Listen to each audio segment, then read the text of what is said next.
IAS ஆகணும் இல்லாட்டி IPS ஆகணும் அப்படிங்கிறது பல பேரோட லட்சியமா இருக்கும். ஏன்னா இது இந்தியன் சிவில் சர்வீசஸ்ல இருக்கிறதுலே பிரஸ்டீஜியஸான பொசிஷன். UPSC நடத்துற சிவில் சர்வீசஸ் எக்ஸாம்ஸ் ப்ரிப்பேர் பண்றதுக்காக உங்களோட காலேஜ் டேஸ் இல்ல ஒர்க்கிங் ஹவர்ஸ் இல்ல ஹவுஸ் ஹோல்ட் ஒர்க் உங்களுக்கு தடையா இருக்கா? இனிமேல் அந்த தடை இருக்காது. ஏன்னா வெரண்டா IAS இப்போ ஒரு ஆன்லைன் ஈவினிங் பேட்ச் ஆரம்பிக்க போறாங்க. சோ நீங்க எங்க இருந்தாலுமே இந்த கோர்ஸை அட்டெண்ட் பண்ணலாம். இதுல பாத்தீங்கன்னா எக்ஸ்பர்ட் ஃபேக்கல்டிஸ் உங்களுக்கு கிளாஸஸ் நடத்துவாங்க, உங்களுக்கு டெஸ்ட் சீரீஸ் இருக்கும், மென்டார்ஷிப் சப்போர்ட் இருக்கும். அண்ட் வித் ஆல் திஸ் நீங்க ப்ராப்பர் கைடன்ஸோட UPSC எக்ஸாமை கான்ஃபிடென்ட்டா கொடுக்கலாம். இந்த கோர்ஸ் பத்தி தெரிஞ்சுக்க கீழ இருக்கிற லிங்கை கிளிக் பண்ணி உங்க டீடைல்ஸை ரெஜிஸ்டர் பண்ணிக்கோங்க. எங்களோட டீம் உங்களை காண்டாக்ட் பண்ணுவாங்க. Thank you. Veranda IAS, where your dream becomes reality. Hello all, a very good day to all of you. This is Vilasini from Veranda IAS and friends. இன்னைக்கு நம்ம என்ன பார்க்க போறோம்னு பாத்தீங்கன்னா the Hindu editorial analysis. So yes, in the context la 22nd October ஓட major topic which was the news இத தான் நம்ம decode பண்ண போறோம். And here interestingly we are going to be talking about a topic from your international relations IR. Okay, so in the context பாத்தீங்கன்னா the topic that we will be discussing is India's travails in negotiating a friendless war. Okay, so in the context பாத்தீங்கன்னா this is a little bit critical approach. In the editorial ஓட approach பாத்தீங்கன்னா it has a critical tone to it.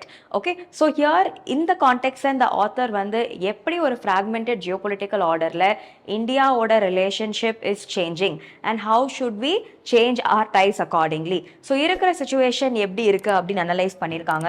For example recent டேஸ்ல பார்த்தா Donald Trump ஓட பாலிசிஸா இருக்கட்டும், இல்ல India wanting to vouch for மல்டிலேட்டரலிசமா இருக்கட்டும், ரைட், அதே மாதிரி இந்தியாவோட ரிலேஷன்ஷிப் வித் இட்ஸ் நேபர்ஸா இருக்கட்டும், எல்லாமே is changing. So earlier in the foreign policy and the stances that we had, நிறைய blocks பாத்தீங்கன்னா its significance is losing. And in the context எப்படி இந்தியா தன்னுடைய ரிலேஷன்ஷிப்பையும் மேனேஜ் பண்ணி how do we take it forward, all these are questions, கரெக்டா? So இந்த context பாத்தீங்கன்னா overall they've also spoken about with regard to US ஓட involvement, right? So US ஓட involvement with regard to the Gaza deal இருக்கட்டும், but at the same time US பாத்தீங்கன்னா India and US in terms of tariffs அந்த issue போயிட்டு இருக்கு. அதே மாதிரி பாத்தீங்கன்னா they've also spoken about நேபாள நடந்த Gen Z situation and what is India's relationship with Nepal. And next போக if you also enter into the west, Pakistan recent days பாத்தீங்கன்னா பாகிஸ்தான், டர்க்கி, சவுதி இந்த 3 கண்ட்ரீஸுமே they are forging ties, right? and இதோட implications on India என்னவா இருக்கலாம், right? so here பாத்தீங்கன்னா this is something that we need to understand. அதே மாதிரி பாத்தீங்கன்னா India's closeness with Afghanistan, right? and where that is going forward, right? so with regard to India-Afghan relations. Next பாத்தீங்கன்னா overall we're talking about the dragon. So yes, recent நடந்த meetings இருக்கட்டும், right, when India also met with China, right? so இங்க பாத்தீங்கன்னா we've also spoken and China கூட what they had said was it is time for the dragon and the elephant to work together, right? so in the context Asian subcontinent how can we leverage our relationship, right? and also Galwan clashes kapro, right? how do we forge our ties again? so in the context India China problems பத்தி பேசியிருக்காங்க. next one பாத்தீங்கன்னா அதே மாதிரி although India and China லயும் சில issues இருக்கு and we are trying to work on it, US and China ஓட situation is like that of a cat and a mouse, right? so recent பாத்தீங்கன்னா rare earth elements இருக்கட்டும், right, what is US's stance, China wanting to place restrictions on exporting them, இந்த மாதிரியான new age challengesம் இருக்கு, அதையும் இங்க highlight பண்ணிருக்காங்க.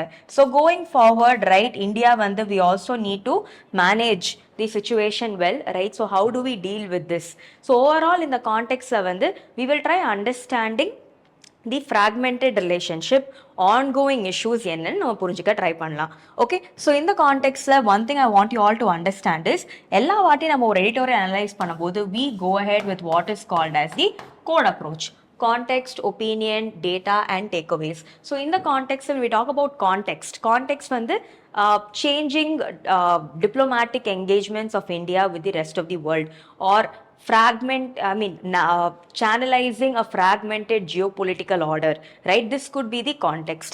இதே மாதிரி if we talk about opinion, here பாத்தீங்கன்னா the author has given his own opinion on how India's foreign policy needs to become more well equipped, right? so அது ஒரு opinion-ஆ இருக்கலாம். talking of data, right, not lot of data, but in the context many examples have been given and takeaways வந்து என்னன்னு பாத்தீங்கன்னா majorly India's position with US, India's position with West Asia, India's position with Afghanistan, with Pakistan, India and China relationship, China and US relationship. In the dynamics na are the major takeaways over here. Okay, so in the context, let us decode this one by one. So here, number one, let's talk about few things.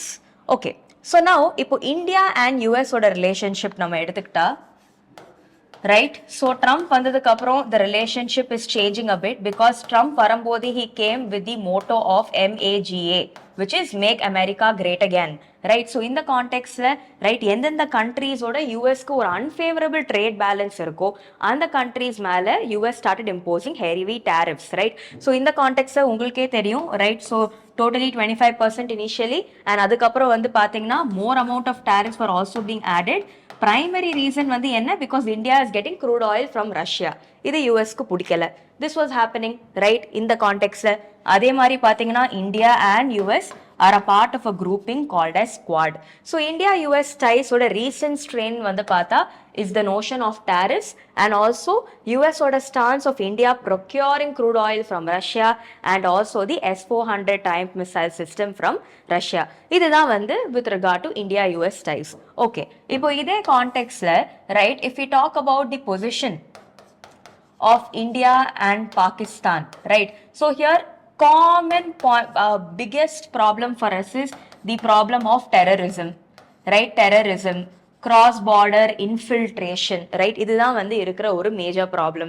And in the context வந்து பார்த்தா recent daysல வந்து India and Pakistanக்கு நடுவுல வந்து when even there was a war-like situation, Turkey became close to Pakistan.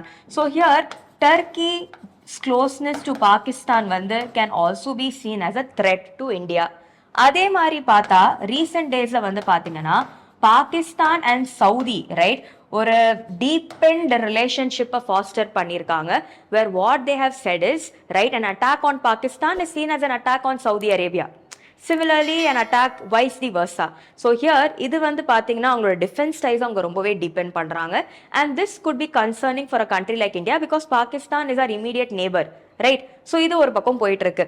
Next one பார்த்தா if we talk about Afghanistan. So Afghanistanல பார்க்கும்போது right some developments are taking place. For example, Pakistan and Afghanistan ஓட relationship வந்து பாத்தீங்கன்னா is becoming a little bit strained because India இருக்கட்டும் இல்ல பாகிஸ்தானா Afghanistan இருக்கட்டும் ரெண்டு countries-உமே are facing the problem of cross border terrorism, right? இது ஒரு major challenge-ஆ இருக்கு. Okay, so this is on one side. அதே மாதிரி பாத்தீங்கன்னா right Afghanistan has asked India to engage in what is called as mineral exploration. Seriya? So India has been invited to conduct mineral exploration in Afghanistan, which is a good situation for us. Afghanistan oda India close aachina, we will have a gateway into Central Asia. So Central Asia ஏன் நம்மளுக்கு important? See, Central Asia is important number one.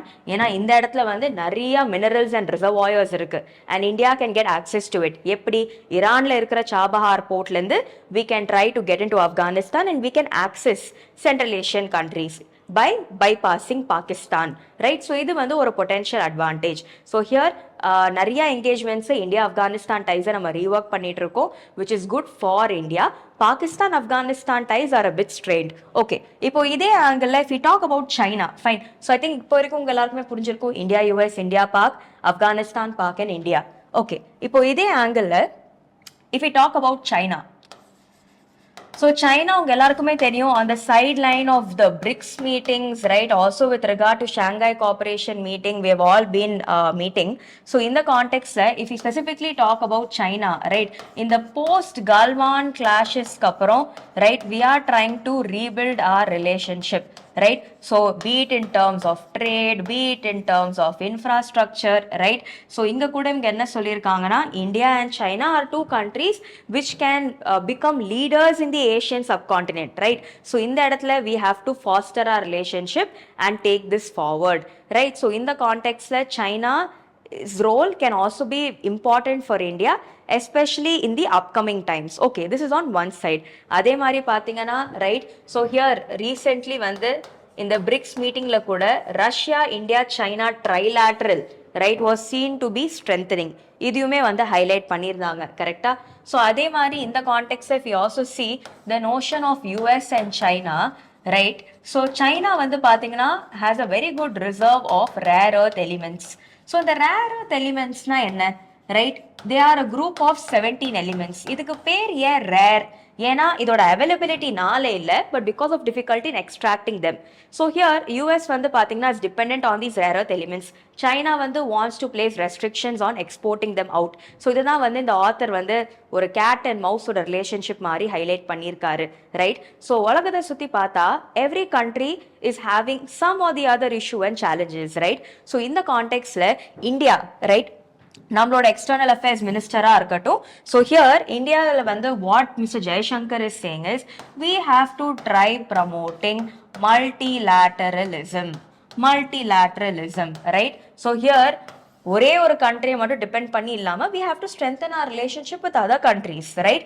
And second, strategic autonomyயும் தேவை, right. So number one, there has to be multilateralism, and number two, we also have to foster what is nothing but strategic autonomy, right. And in the context, right, ஸ்டார்டிங்லேருந்தே we have been a country which stood for non-alignment. So here நம்மளோட relationship with other countries should not be dictated by one country per se, but India வந்து பார்த்தீங்கன்னா being a sovereign nation, we have the right to decide how we want our course of diplomatic engagement to be, right. So here India first, right. So இந்த ஸ்டான்ஸை நம்ம வச்சுக்கணும்.